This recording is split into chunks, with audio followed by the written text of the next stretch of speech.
Pada hari pertama dari hari raya roti tidak beragi, pada waktu orang menyembelih domba Paskah, murid-murid berkata kepada Yesus, "Ke tempat mana engkau menghendaki kami pergi untuk mempersiapkan perjamuan Paskah bagimu?" Lalu Yesus menyuruh dua orang muridnya dengan pesan, "Pergilah ke kota. Di sana kamu akan bertemu dengan seorang yang membawa kendi berisi air. Ikutilah dia dan katakanlah kepada pemilik rumah yang dimasukinya, 'Guru berpesan, di manakah ruangan yang disediakan bagiku untuk makan Paskah bersama dengan murid-muridku?' Lalu orang itu akan menunjukkan kepadamu sebuah ruangan yang besar yang sudah lengkap dan tersedia. Disitulah kamu harus mempersiapkan perjamuan Paskah untuk kita." Maka berangkatlah kedua murid itu. Setibanya di kota, mereka dapati semua seperti yang dikatakan Yesus kepada mereka.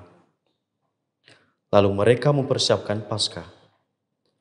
Ketika Yesus dan murid-muridnya sedang makan, Yesus mengambil roti, mengucap berkat, membagi-bagi roti itu, lalu memberikannya kepada para muridnya, seraya berkata, "Ambillah, inilah tubuhku."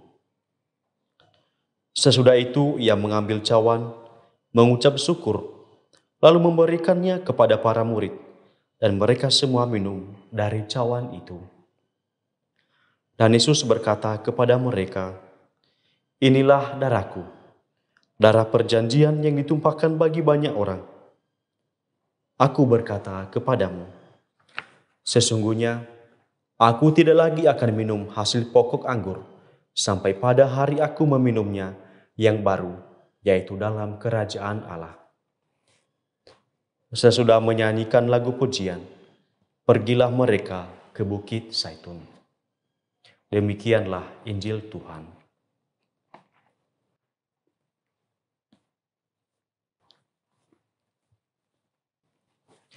Saudara-saudari yang terkasih, di kalangan kita tentunya kita sering mendengar istilah kata kuliner.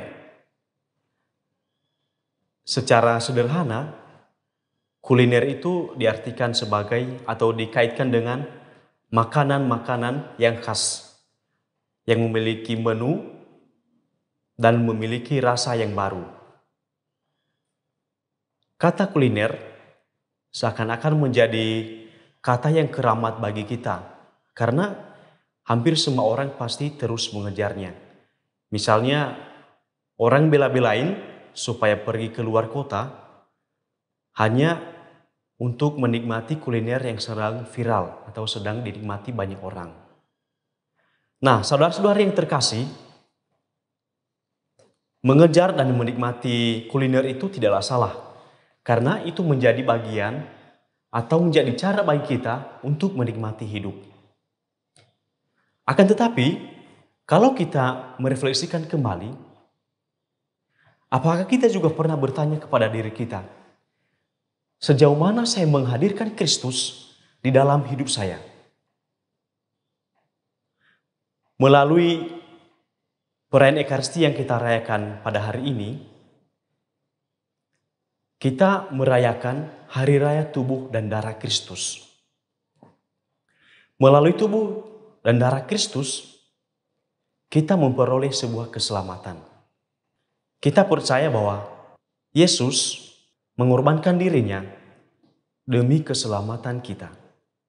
Dia memberikan nyawanya untuk memenuhi janji Bapa, yaitu menyelamatkan kita yang sedang berdosa. Itulah mengapa kita diingatkan kembali melalui hari raya tubuh dan darah Kristus, kita mestinya harus mengingat dan merenungkan bahwa Kristus telah menyelamatkan saya. Dari pengorbanannya itu dapat terbukti bahwa keselamatan dari Allah sudah terjadi. Akan tetapi, yang menjadi pertanyaan adalah bagaimana kita menanggapi keselamatan itu? Tentunya saat ini kita menerima tubuh dan darah Kristus itu hanya secara rohani. Karena situasi yang terjadi yang tidak memungkinkan kita untuk ikut bersama di gereja, karena tidak memungkinkan kita mengalami situasi-situasi yang tidak memberikan kesempatan kepada kita untuk mengikutinya. Tetapi hal itu tidak menjadi alasan bagi kita untuk memudarnya semangat untuk menghadirkan Kristus dalam hidup kita. Saudara-saudara yang terkasih, melalui perayaan Ekaristi yang kita rayakan, marilah kita merenungkan kembali dan selalu menghadirkan Kristus dalam hidup kita melalui tubuh dan darahnya. Karena kuliner yang sejati yang memberi makanan rohani bagi kita adalah tubuh dan darah Kristus itu sendiri.